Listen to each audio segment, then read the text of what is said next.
Today's lesson is all about building your vocabulary. What's up, everyone? My name is Wes. This is Interactive English, which is all about helping you practice and improve your English skills. And the way we're going to do that today is by building your vocabulary. I am going to teach you some advanced adjectives that you can use to describe people. And this is useful because we often like to talk about ourselves and describe our personality, and as well as talk about those around us. So I'm going to teach you the meaning of the word as well as give you an example sentence so that you can see how the adjective is used in context. These advanced words also happen to be some of my favorite adjectives. So are you ready? Let's begin. The first word that I have for you is frank. And what it means is that somebody is very direct in the way that they speak. They're very open, they're honest, they're not shy about telling you what's on their mind. You would say that that person is frank. Often I think of somebody making the statement and saying, I'm going to be frank with you. I'm getting ready to tell you what's on my mind. I'm not going to hold back. I'm going to be frank with you. She was frank about her job experience during the interview. The next word I have for you is boisterous. And this adjective means someone who is energetic, cheerful, and may even be a bit noisy. So I think that it's not always a permanent part of your personality. Perhaps somebody is usually boisterous, but I think all of us can be boisterous from time to time. I think it depends on the situation, the people that we're with, and if we're really loud and energetic and cheerful, then somebody might say, wow, you are boisterous. After a few drinks, he became rather boisterous. Then we have persistent, and what this word means is somebody who is continuing to do something or trying to do something in a very determined way, but often kind of an unreasonable way, that you are just not going to give up. You are persistent and you're going to keep going until you achieve your goal and you get what you want. So it can be a good thing in that, don't give up. Always be persistent. Keep trying.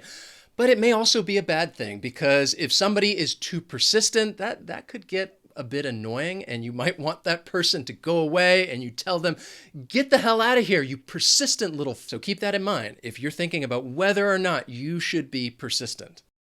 The coach was persistent when trying to recruit new athletes for the team. Next is unassuming, and this means somebody who is not arrogant, somebody who is not trying to get all of the attention. And I think it's usually describing somebody's personality, and you might say that somebody has an unassuming manner, that they don't try to stand out and get all the attention. They can be rather unassuming. The student's unassuming behavior meant that the teacher hardly noticed her. The next adjective is intimidating, and this is not a good word if somebody's using it to describe you, because what it means is that somebody is making you feel frightened or afraid. So we could say that somebody might have an intimidating personality, or maybe if you're just looking at their face, perhaps they have an intimidating look. During our first meeting, the new boss was intimidating.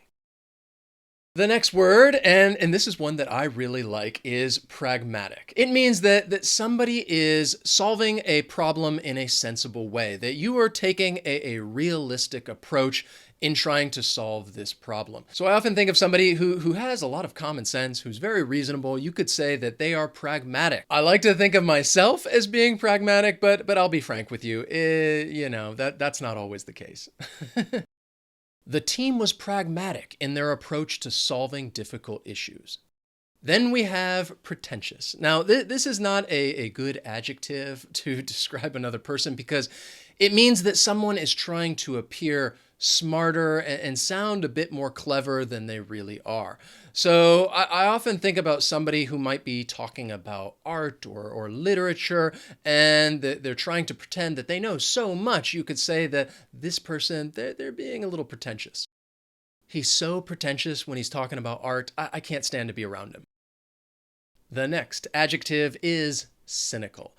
And it's another good one because I think I can definitely be cynical, and it's just the belief that other people are motivated by their own self-interest. So, for example, I think especially when it comes to politics, I'm a bit cynical. I think many people are cynical when talking about politics. So that's a great example as to when you might hear or even use this word.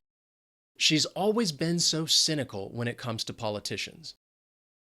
The next adjective, and this is a little more slang, and that is cocky. And if someone is cocky, it just means that they are confident, usually in a bit of an arrogant and unpleasant way, and it can be kind of rude if somebody's cocky because that means that they think that they're the best, they're number one, and you would say that, okay, this person is cocky. I think we often use this word when talking about sports and competition, and people always like to say how good they are or that they're going to beat their opponent, and you could say, yeah, they're being a bit cocky. I think all of us have been cocky at one point or another, whether it's talking about, our school performance, our work performance, or like I said, sports. Nobody wanted to see him win because of his cocky attitude. Next is conceited. And this should be easy because it has a similar meaning to cocky. So somebody who is conceited, it just means that they are too proud of their actions and abilities. They think very highly of themselves. And you could say, okay, this person is a bit conceited. He sounded so conceited when he told everyone he was the top salesman in the company. The next adjective is vain, and it also has a bit of a similar meaning to conceited and cocky. So if somebody is vain, it just means that they have a strong interest in their appearance or even their abilities. But often I think it's usually talking about somebody's appearance, the way that they look, the way they style their hair, the clothes that they wear. And maybe they're always looking at themselves in the mirror and thinking, wow, I am just so amazing. Then you could say, that person, they're pretty vain. She's so vain. She's always looking at herself in the mirror. Then we have diplomatic, which is a positive adjective if you want to describe someone who has the ability to avoid offending others or even hurting their feelings. That this is a person who's great at solving problems. If people are having some sort of conflict or disagreement, you would want somebody to help them solve the problem, and you need somebody who is diplomatic. She's great at settling people's arguments because she's so diplomatic. The next word is affable. And if somebody is affable, that just means that they are friendly and easy to talk to. So you might be talking about your friend, your neighbor, your teacher, your boss, and you could say, wow, they're affable. They're easy to get along with, easy to talk to, very friendly. I think I could say that all of you are affable because you're very easy to talk to. You write me so many wonderful comments, and I hope you write some comments today. Just go on down below, write a comment.